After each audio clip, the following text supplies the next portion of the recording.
स्वागत है हमारे खास कार्यक्रम देश का बजट में। देश का बजट के तहत हम लगातार आपके साथ जुड़े हुए हैं, बताने की कोशिश कर रहे हैं कि देश की वित्त मंत्री निर्मला सीतारमण ने अपने कार्यकाल के तहत जो आज 5वां बजट प्रस्तुत किया उसमें क्या खास घोषणाएं उनके द्वारा की गई, किस तरीके की भविष्य को लेकर दृष्टि इस बजट के माध्यम से लोग महसूस कर रहे हैं।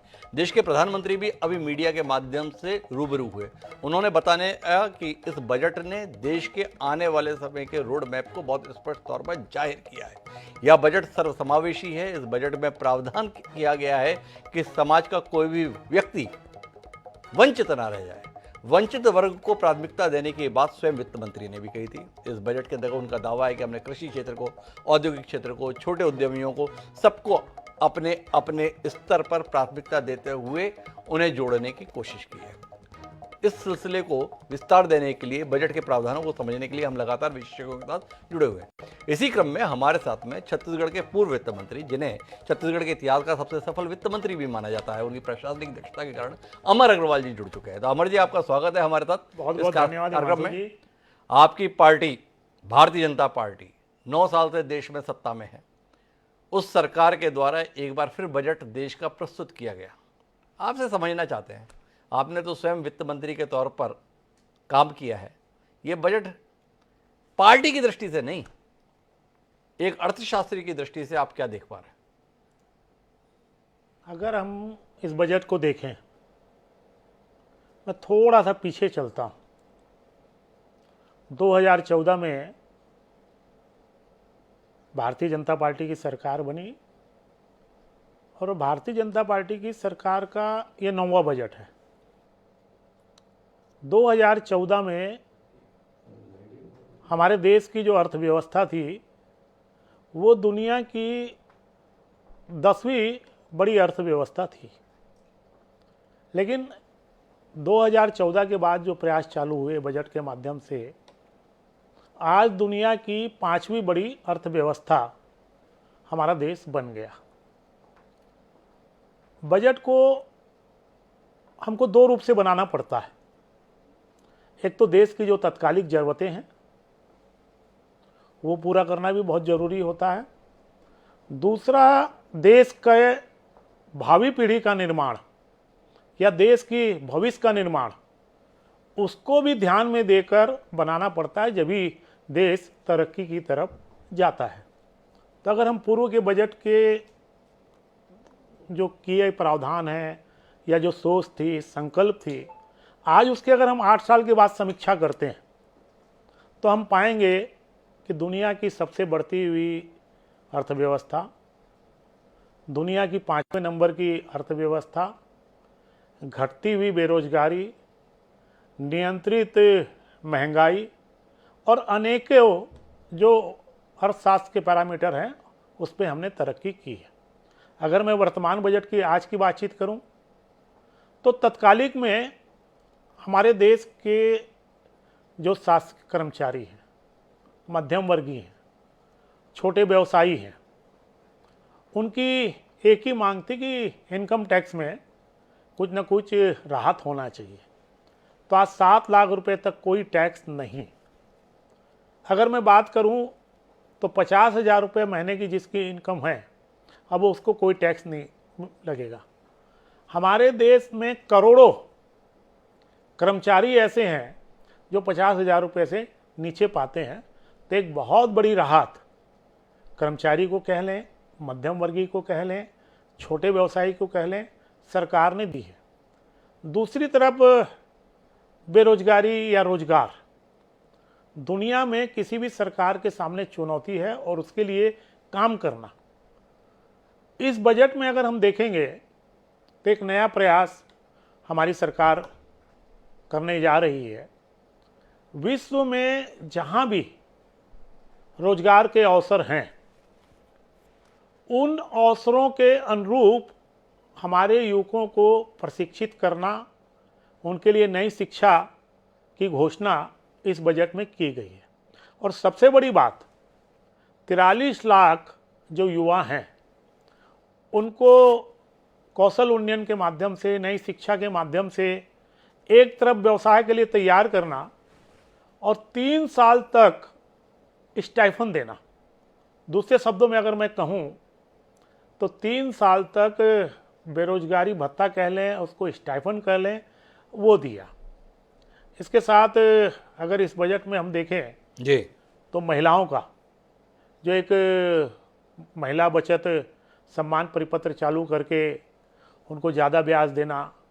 अगर मैं एमएसएमई की बात करूं तो एमएसएमई में जो संविदा में या कॉन्टैक्ट में फेल हुए और उनकी जो जमानत राशि है उसको 95% लौटाना, एमएसएमई में 1% जो रेट है उसको कम करना।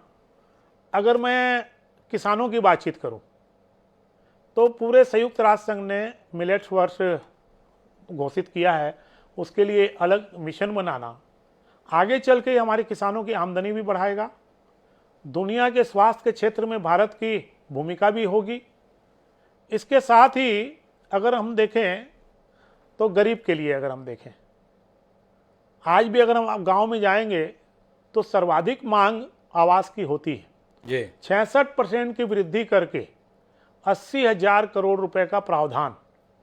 और जहाँ तक मैंने नगरीय निकाय मंत्री के रूप में भी काम किया है, उस समय भी मैंने देखा था कि भारत सरकार, राज्य सरकार जितना चाहे उतना मकान कार्बन में, मैं एक दिन में 3 लाख मकान की स्वीकृति करा के लाया था।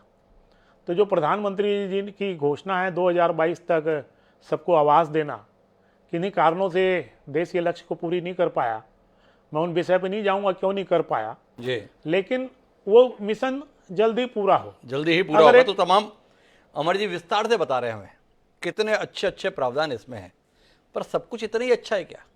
अब अमर जी के स्तर पे तो हमें उम्मीद यही है कि वो बताएंगे कितना अच्छा है, पर इस बजट में क्या नहीं है, कहाँ चूक गए, इसे बताने के लिए भी हमारे साथ विशेषज्ञ मौजूद हैं। छत्तीसगढ़ सरकार के वाणिज्यिक कर मंत्री और कांग्रेस के वरिष्ठ नेता टीएस सिंहदेव हमारे साथ में जुड़ चुके हैं। सिंहदेव साहब, आपका स्वागत है। अमर जी ने विस्तार से बताया, देखिए कितना अच्छा, कितना बेहतरीन किस्म का बजट मिला हुआ है।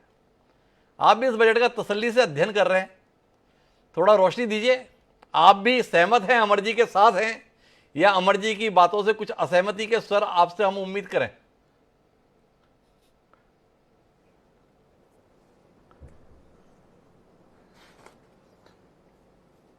हिमांशु जी प्रणाम। जी, अमर जी को भी प्रणाम और सभी दर्शकों को। पैनल में और साथी होंगे तो उनको भी मेरा प्रणाम। वास्तव में बजट एक बड़ा पेचीदा डॉक्यूमेंट होता है और प्रारंभिक तौर पे जो दिखता है और वास्तव में जो होता है उसको समझने में समय लगेगा। 1-2 दिन लगेंगे, तो बहुत बारीकी में तो मैं नहीं बता पाऊंगा। दूसरा, आज ही मुख्यमंत्री जी के साथ विभाग की मंत्री स्तरीय बैठक थी बजट के लिए, छत्तीसगढ़ राज्य बजट के लिए, तो मैं बहुत ज्यादा फॉलो भी नहीं कर पाया हूं। प्रारंभिक तौर पे जो बातें आई हैं, एक, अमर जी के लिए देश और देश की अर्थव्यवस्था 2014 से चालू होती है। मेरे ख्याल से इसको पीछे भी ले जाना चाहिए और 1980 के दशक के बाद से खास करके जो बड़े परिवर्तन आए हैं वो देश को इस दिशा में ले गए हैं जो आज ये विश्व की 5वीं बड़ी अर्थव्यवस्था के रूप में पहचानी जा रही है।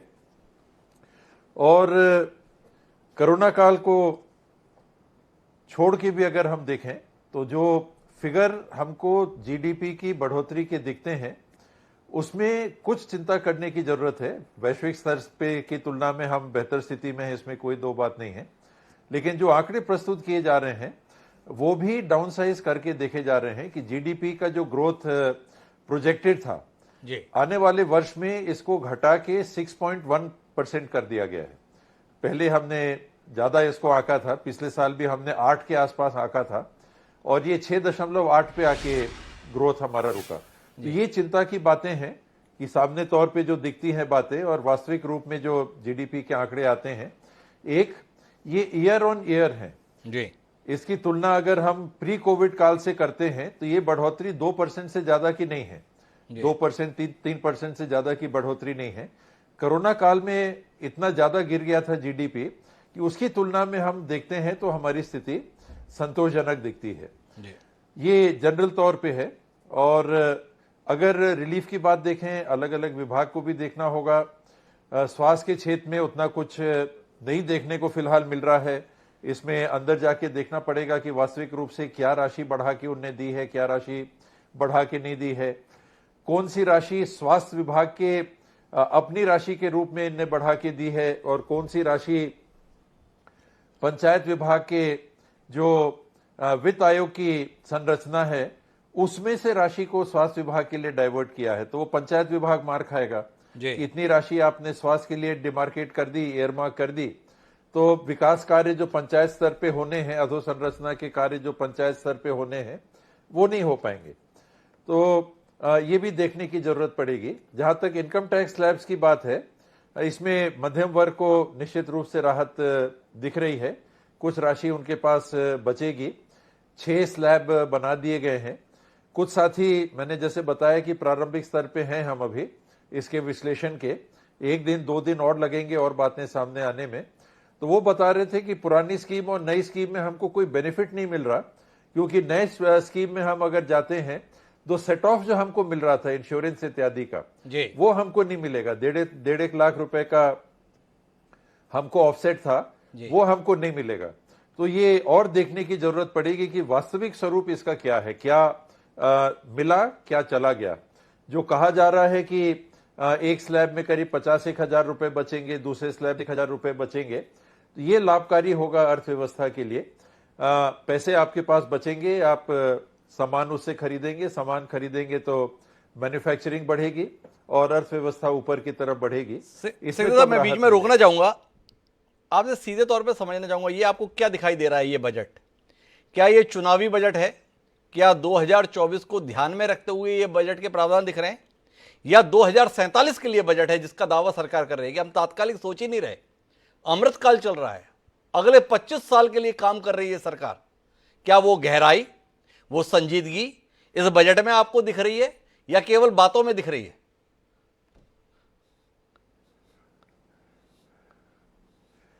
जो बातें हैं ये प्रोजेक्शन है कि हम बने रहेंगे 25 साल तक। लोगों के मनस में ये बात डालना कि यही रहेंगे, यही सरकार रहेगी, इसमें चतुराई से ये प्रचार लगातार किया जा रहा है कि हम 25 साल तक ये करेंगे।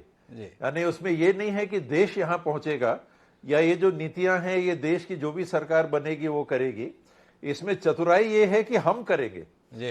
यानी 25 साल का उनने बिना मत गिरे लोगों से ये समय ले लिया है कि हम बने रहेंगे। तो ये प्रोजेक्शन है, ये चतुराई है, उसको प्रस्तुत करने का तरीका है। उसको अगर छोड़ें तो बजट किस दिशा में जा रहा है, ग्रामीण अधोसंरचना को बढ़ाने के लिए कितना है, और इंफ्रास्ट्रक्चर, नेशनल हाईवेज हो गए, रेलवेज हो गए इत्यादि, इसके तरफ कितना है। तो अभी भी आप देखेंगे तो इस बजट में जो एलोकेशन है इस दिशा में ज्यादा है और वहां से जो राशि सृजनित होगी और जो स्पेंडिंग के लिए राशि आएगी वो टारगेटेड है उस बड़े इंफ्रास्ट्रक्चर की तरफ, और छोटे इंफ्रास्ट्रक्चर में वो पुश अभी नहीं दिखता है। तो ये सरकार की सोच है, वो उस दिशा में जा रही है, उस दिशा में जा रही है। तो दो बातें सिंहदेव साहब कह रहे हैं अमर जी। एक तो ये कि आप इस गुमान के साथ में ऐसा माहौल बनाने के लिए प्रयत्नशील रहते हैं कि अगले 25 साल तक आपको ही रहना है, देश का क्या होना है ये महत्वपूर्ण नहीं है, ये जताना जरूरी है। तो एक तो कौशल ये है। दूसरी बात ये कि आप लोग बात बड़ी बड़ी कर देते हैं। पिछले बजट में भी आपने एलोकेशन किए थे तमाम योजनाएं जिसमें 1 रुपया भी खर्च नहीं हुआ, ऐसी कई रेलवे परियोजनाएं जिसमें 1 रुपया भी खर्च नहीं हुआ। बता दिया प्रधानमंत्री जो है 100 लाख करोड़ 15 अगस्त को भी बोल दिए थे। तो थोड़ा आप बताएंगे। नहीं, देखिए इसमें 2 बातें हैं जी। एक तो जब प्रधानमंत्री जी 47 की बातचीत करते हैं, हमारी आज़ादी को 100 वर्ष पूरे हो जाएंगे जी, तो स्वाभाविक है कि कोई भी प्रधानमंत्री या जनप्रतिनिधि या सरकारें एक लक्ष्य को निर्धारित नहीं करेंगी और उसके अनुसार काम नहीं करेंगी तो मैं ऐसा मानता हूं कि ये देश कभी तरक्की नहीं कर सकता। उसको राजनीतिक चश्मे से देखना कि हम ये दावा कर रहे हैं कि 47 तक हम ही रहेंगे, ये अपना एक नज़रिया होता है।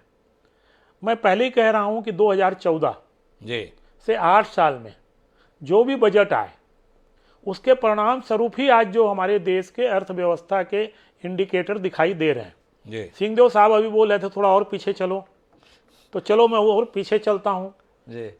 कि 47 में हमारा देश आज़ाद हुआ और 90 में हमारे देश का सोना गिरवी रखा गया।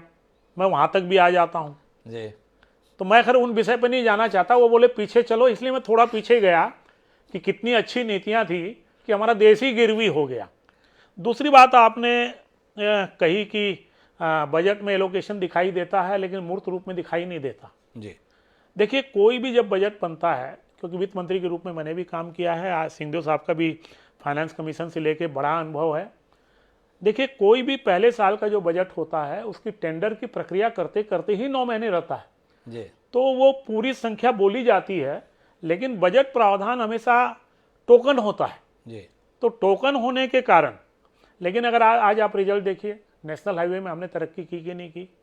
अगर आप रिजल्ट देखिए कि रेलवे के मामले में वंदे मातरम कहा, वो चालू हुई कि नहीं हुई।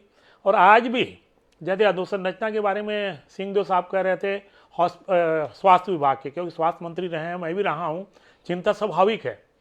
आज देखें 157 मेडिकल कॉलेज नए खुले, इतनी तेजी के साथ कहाँ खुले।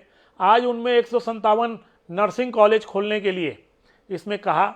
और सबसे बात जो मुझे अच्छी लगी, आज भी अगर हम देखेंगे हमारे मेडिकल कॉलेज में रिसर्च सेंटर जी। केवल एम्स के नाम से जाना जाता है। इस बजट में उनने संकल्प लिया है कि सारे मेडिकल कॉलेज में रिसर्च सेंटर भी खोलेंगे। निश्चित तौर पे हेल्थ के इंडिकेटर में, हेल्थ के सेक्टर में एक ये बहुत बड़ी सोच होगी। और उससे भी बड़ी बात, आज पूरी दुनिया में अगर हम देखेंगे तो ये जो मेडिकल सेक्टर है जी। इसमें फार्मास्यूटिकल, मेडिकल की एक बहुत बड़ी इकोनॉमी जुड़ी हुई है। तो आज फार्मास्यूटिकल का भी अगर हम देखेंगे तो उसके रिसर्च के लिए भी इस बजट में प्रावधान किया गया है। दूसरा, जहाँ तक इस बजट में 50 नए एयरपोर्ट हैं, इसके अलावा रेलवे में अगर हम देखेंगे आज़ादी के बाद 75,000 करोड़ रुपया, बजट 2.5 लाख करोड़ का है, 75,000 करोड़ न्यू योजना में जी। और जहाँ तक रेलवे का सवाल है, देखिए प्लानिंग में समय लगता है। आज भी उन्होंने स्पेसिफाइड किया जिससे हमारा छत्तीसगढ़ लाभान्वित होगा कि कोल सेक्टर और स्टील सेक्टर की जहाँ माइंस है, क्योंकि हमारे यहाँ माइंस हैं, उसकी लॉजिस्टिक के लिए जिससे हमारे छत्तीसगढ़ की इकोनॉमी बढ़ेगी, उस सारी चीज़ों की बारे में 75,000 करोड़ रुपए में शामिल है। तो ये कहना, देखिए एक विजन अगर हम 25 साल का नहीं बनाएंगे, और मैं ऐसा मानता हूँ कि किसी भी जनप्रतिनिधि को आगे 50 साल की सोचना चाहिए और उसके अनुरूप नीतियाँ बनाना चाहिए। सरकारें आएंगी, सरकारें जाएंगी, देश वहीं रहना है। और जब नींव मजबूत होती है तो निश्चित तौर पे उसमें मकान भी आलीशान बनता है। हमारे प्रधानमंत्री जी नींव अच्छी रख रहे हैं, नींव अच्छी रख रहे हैं, ये अमर जी का कहना है। और वो एक अलग बात है कि पुरानी जो जनता के अनुभव रहे, वर्तमान प्रधानमंत्री के साथ जो अनुभव रहे, आम जनता ये मानती है कि ये प्रधानमंत्री बहुत लंबे समय तक देश का नेतृत्व करेंगे। तो जनता की मांग है, ये तो जनता की मांग है। इसमें क्या राजनीतिक गारंटी नजरिए से क्या जनता के देखना? आगे क्या कर सकते हैं अमर जी, क्या कर सकती है पार्टी? जनता चाहती है हाँ। मोदी जी लंबे समय तक प्रधानमंत्री रहे, ऐसी अमर जी की दलील है। पर महत्वपूर्ण जो बात है वो अमर जी ये बताने की कोशिश कर रहे हैं कि हर क्षेत्र को प्राथमिकता दी हुई है। 157 मेडिकल कॉलेज 2014 से लेकर अब तक खुले और उन सबके साथ अब नर्सिंग कॉलेज खोलने की बात कही गई है। बतौर स्वास्थ्य मंत्री क्या आप नहीं मानते हैं कि ये गहरी दृष्टि, गहरी सोच है? केवल डॉक्टर्स नहीं चाहिए, उसके साथ में नर्सिंग स्टाफ चाहिए, उस दृष्टिकोण के साथ में काम किया जा रहा है। नई नौकरियों के सृजन की दृष्टि से क्या आप नहीं मानते हैं कि प्रधानमंत्री आवास योजना के अंतर्गत, जिसके लिए आप भी अतीत में बड़े परेशान रहे हैं क्योंकि ग्रामीण क्षेत्रों में आवास छत्तीसगढ़ में बनना बड़ा मुश्किल रहा, आप काफ़ी उसके लिए खतो किताबत किए थे, और उसमें 66% राशि बढ़ा दी है। क्या आपको नहीं लगता है कि इसके संदर्भ में थोड़ा और प्रावधान हो जाए कि राज्यों का हिस्सा घटा दिया जाए, केंद्र थोड़ा और उदार हो जाए और अपना हिस्सा बढ़ा दे? ऐसी कोई जरूरत आप महसूस नहीं करते सिंहदेव साहब, क्या कहते हैं?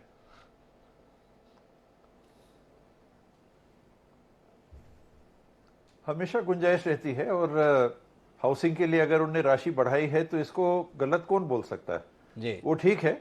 और प्रधानमंत्री जी की आयु का भी सवाल आया, दीर्घायु हो, शतायु हो, हम लोग वही कामना करेंगे, कोई दूसरा भाव किसी के मन में नहीं है। लेकिन देश की जब हम बात करते हैं तो वो दायरा खुला होना चाहिए। 1980 के बाद जो आर्थिक उदारीकरण हुआ उस तरफ भी ध्यान देना चाहिए। और 91 देश है 80 ने 91 अंग्रेजों की गुलामी के बाद उभरा और आज तक यहाँ पर पहुंचा, उसको 291 और उसको 2014 से ही नए देश के निर्माण की बात अगर हम सोचें, उसके पहले भारत था ही नहीं। ये दृष्टिकोण चिंताजनक हो जाता है और आपत्तिजनक भी हो जाता है। बाकी और कोई ज्यादा बात नहीं थी। तो अमर जी का जो दृष्टिकोण देशव्यापी है और होनी भी चाहिए, वो देश के पूरे इतिहास को, स्वतंत्र देश के इतिहास को भी ध्यान में रख के, अच्छी बातों को भी ध्यान में रख के, कब जीडीपी कितना था उसको भी ध्यान में रख मैंने आलोचना नहीं की और है। उदारता से अगर हम पेश करते हैं तो वो फिर देश की बात होने लगती है, पार्टी की नहीं। जी। पर सिंह साहब, मैं जो आपसे समझना चाहता हूं इस बजट के लेकर, वो ये है कि क्या आप इत्तेफाक नहीं रखते हैं कि इस बजट के अंदर देश में सभी क्षेत्रों को एड्रेस करने की कोशिश है, हर क्षेत्र के लिए कुछ ना कुछ प्रावधान किए गए हैं। क्या आपको नहीं लगता है कि इन प्रावधानों से 2024 का सफर आप लोगों के लिए थोड़ा और मुश्किल हो गया? क्योंकि जिन मुद्दों पर आप सरकार को घेरते थे, इसमें कुछ नहीं कर रहे हैं, इसमें कुछ नहीं कर रहे हैं, इस बजट से जवाब देने की कोशिश आपको दिखाई नहीं देती है कि नहीं नहीं हम सबके लिए कुछ ना कुछ कर रहे हैं? कितने चिंतित हैं आप इस बात को लेकर?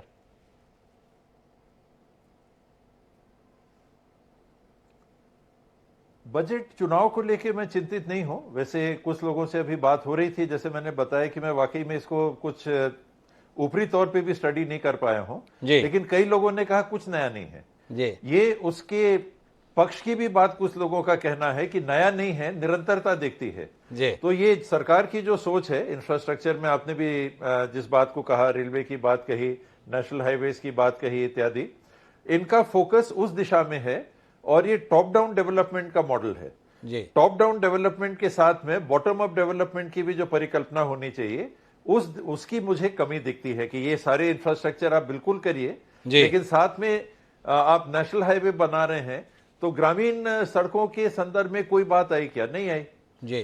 कहीं पर बजट में मैंने किसी को कमेंट करते हुए नहीं देखा कि पंचायत स्तर पे जो हमको अधोसंरचना बनानी है, नेशनल हाईवे, बड़े बड़ी सड़कें बन रही हैं, अच्छी सड़कें बन रही हैं। मैं अंबिकापुर 7 घंटे में जाता था, 4.5-5 घंटे में जा रहा हूं, आने वाले समय में 4.25 से 4.5 घंटे में जाऊंगा। ये ठीक है, अपनी जगह ये ठीक है, लेकिन उसके साथ में उसके सिक्के का जो दूसरा पहलू है वो नहीं दिखता।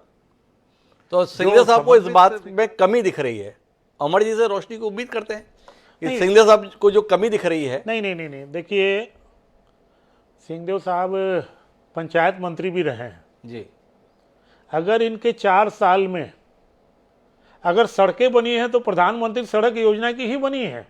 पीडब्ल्यूडी के तो 2000 करोड़ की अभी तक पेमेंट भी नहीं हुआ है और स्टेट हाईवे कहीं भी बना नहीं है।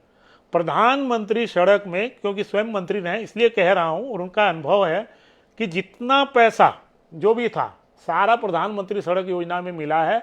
चूंकि वो ऑन गोइंग स्कीम है तो बजट भाषण में जो पुराने जो काम चल रहे हैं उनमें बजट का प्रावधान रहता है, लेकिन एक घोषणा के बतौर नहीं आता। तो जो प्रधानमंत्री सड़क की चिंता कर रहे हैं, वास्तव में छत्तीसगढ़ में आज जितना भी फंड मांगा गया प्रधानमंत्री सड़क योजना में, और मैं ये बात नहीं कह रहा हूं, मेरे को एक बार एयरपोर्ट पे कुछ अधिकारी मिल गए थे जी, वो खुद ही कह रहे थे कि साहब जो भी आ रहा है अभी प्रधानमंत्री सड़क योजना में ही आ रहा है और उससे काम हो रहा है। तो कुल मिलाकर सिंह साहब, अमर अग्रवाल जी ने आपकी शंका का समाधान करना चाहा। ऐसा नहीं है कि ऊपर से ही काम हो रहा है, नीचे से काम पहले से चल रहा था, ऊपर से फोकस बढ़ा दिया गया है।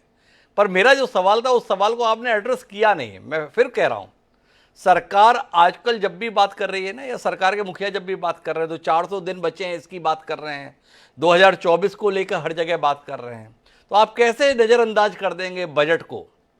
एक मंजे हुए राजनीतिज्ञ होने के नाते आपसे ये सवाल है।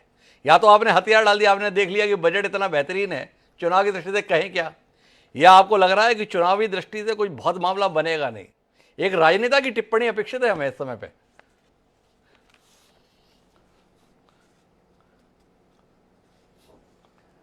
रोजगार सृजन करने की बात जहां तक मुझे ध्यान आ रहा है, माननीय प्रधानमंत्री जी ने, इस सरकार ने ही 2 करोड़ रोजगार की बात की थी।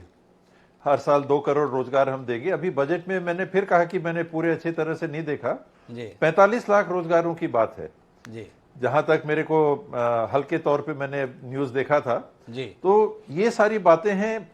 चुनाव 2024 में होना है, उसके पहले का ये आखिरी बजट केंद्र सरकार के लिए होगा, क्योंकि अगला बजट अंतरिम बजट आएगा जी। चुनाव के पहले का बजट रहेगा नई सरकार बनने के पहले। तो उसको दृष्टिगत रखते हुए सरकार के इस बजट में मध्यम वर्ग को इनकम टैक्स स्लैब में कुछ राहत देने के अलावा बहुत नयापन कुछ नहीं दिख रहा है। बहुत नयापन नहीं दिख रहा है। बजट का डेफिसिट देखिए आप, तो डेफिसिट को भी उनने ध्यान में रख के कोशिश की है कि हम 2024-25 तक हम इसको 4.8 पे लेके आएंगे। वो ये नहीं कह रहे हैं कि अभी 6.4 पे ही है, हम इसको 5.9 पे ला रहे हैं। पिछले साल का भी जो बजट डेफिसिट था उसमें अंतर नहीं आया, 6.4 था, 6.4 रह गया। जीडीपी के प्रोजेक्शन 8% थे, कम हो गए। राजनीतिक चश्मे के अतिरिक्त भी अगर हम देखें राष्ट्रीय परिप्रेक्ष्य में, तो ये जो बड़े पैरामीटर हैं ये चिंता व्यक्त करते हैं कि वर्ल्ड बैंक का जो आंकड़ा आया है, आईएमएफ का जो आंकड़ा आया है, ये भी अगले साल जीडीपी के ग्रोथ को 6 से 6.8 तक पैक कर रहा है। एक कहता है 6.1, एक कहता है 6.8, दूसरा कहता है, तीसरा कहता है 6.4। तो जो डबल डिजिट में हमको जाने की बात है, उसकी बात ज्यादा इसमें नहीं दिख रही है।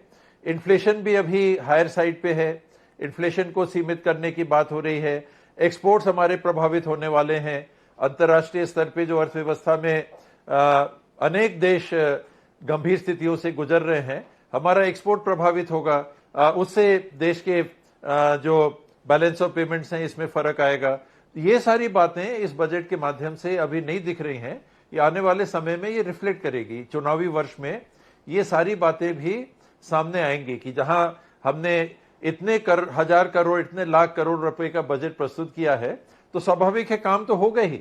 ऐसा कैसे हो सकता है कि देश की सरकार, हमारे देश की सरकार बजट प्रस्तुत करे और कुछ काम ना हो? वो तो होंगे ही, किंतु अन्य जो चिंता की बातें हैं उनका रिड्रेसल इसमें नहीं दिख रहा। कहीं आपने टैक्स घटा दिया तो कहीं आपने टैक्स बढ़ा दिया, उसको बैलेंस कर दिया।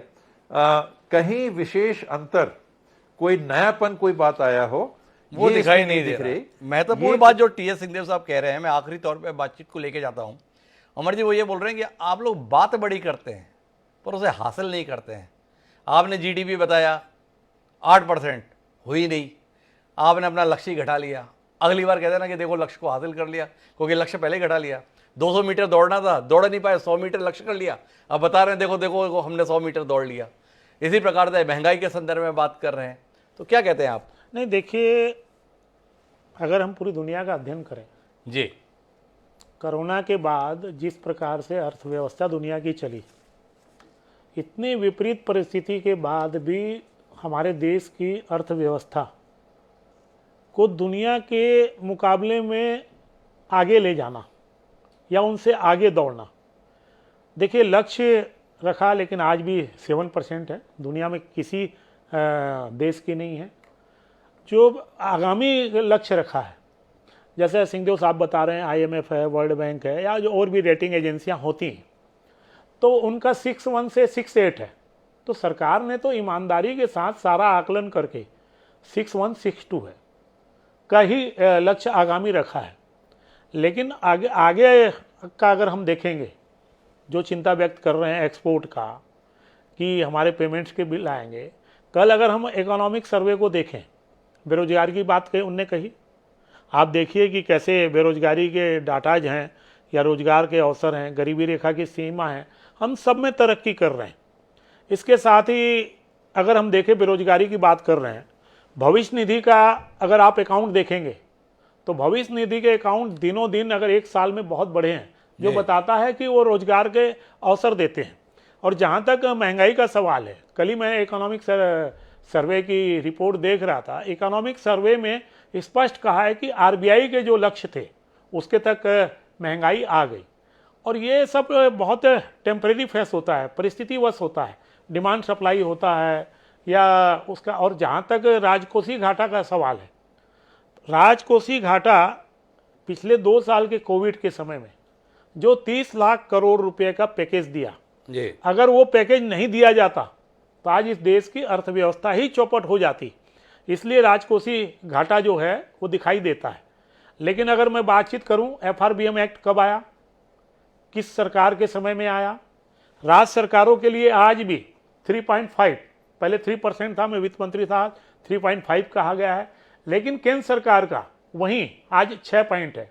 और इसीलिए उन्हें लक्ष्य रखा कि हम 24-25 में भी इसको 4.5 तक लाएंगे।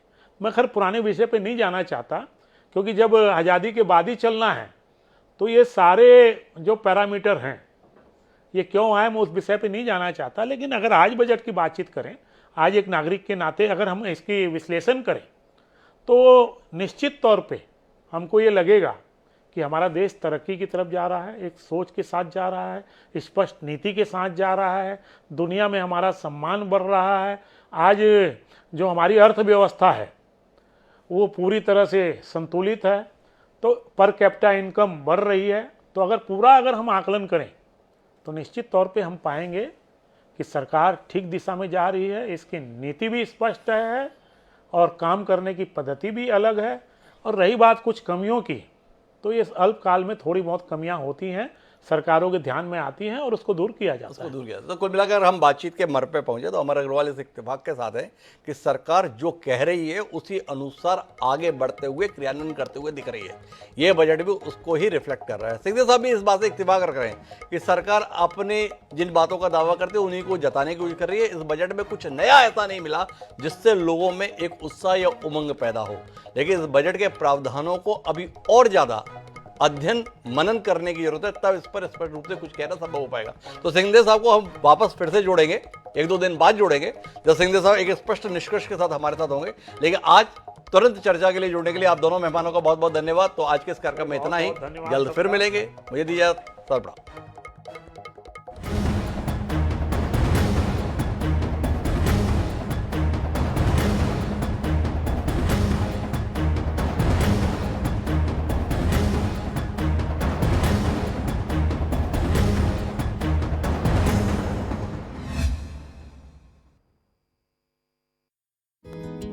बिल्हा के माटी पुत्र, विकास पुरुष, यशस्वी विधायक एवं छत्तीसगढ़ विधानसभा के पूर्व नेता प्रतिपक्ष माननीय धर्मलाल कौशिक जी को जन्मदिन की हार्दिक बधाई एवं शुभकामनाएं। Doctor Devendra Kaushik, doctor Pushpendra Kaushik, Vineet, Bharatiya Janata party, Bilha विधानसभा क्षेत्र, जिला बिलासपुर, छत्तीसगढ़। आज के बच्चे कल का भविष्य है। हम बढ़ चले सुनहरे कल की ओर, हाथों में हो बेहतर शिक्षा की डोर। बदलाव से है उजियारा, छटेगा हर अंधियारा, हो जाएगा हर सपना साकार। हौसले हैं, आशाएं हैं, सपने भी हैं, विश्वास है। मुझे पूरा विश्वास है सीएम राइज स्कूल बच्चों का सर्वांगीण विकास तो करेंगे ही, उनके द्वारा चुने गए रास्ते पर उन्हें आगे बढ़ाने में बहुत सहयोगी सिद्ध होंगे। सभी बच्चों को बहुत बहुत शुभकामनाएं। अरे कल तो मिसेस भाटिया लोगों ने हद ही कर दी। घर तो बनाया है करोड़ों का, जिसमें इटालियन मार्बल, सागौन के फर्नीचर्स और तो और ब्रांडेड बाथरूम फिटिंग्स। पर क्या फायदा, सरिया लगवाया तो टोटल लोकल। अब उन्हें कौन बताए, सरिया मतलब कोर सरिया।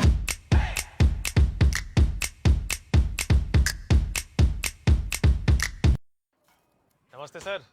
वो यही बताने आए हो ना कि मुझे काम काज के लिए लोन नहीं मिल सकता, क्योंकि मेरे पास धंधे के, कमाई के कोई पक्के कागज नहीं है। लोन मिलेगा सर।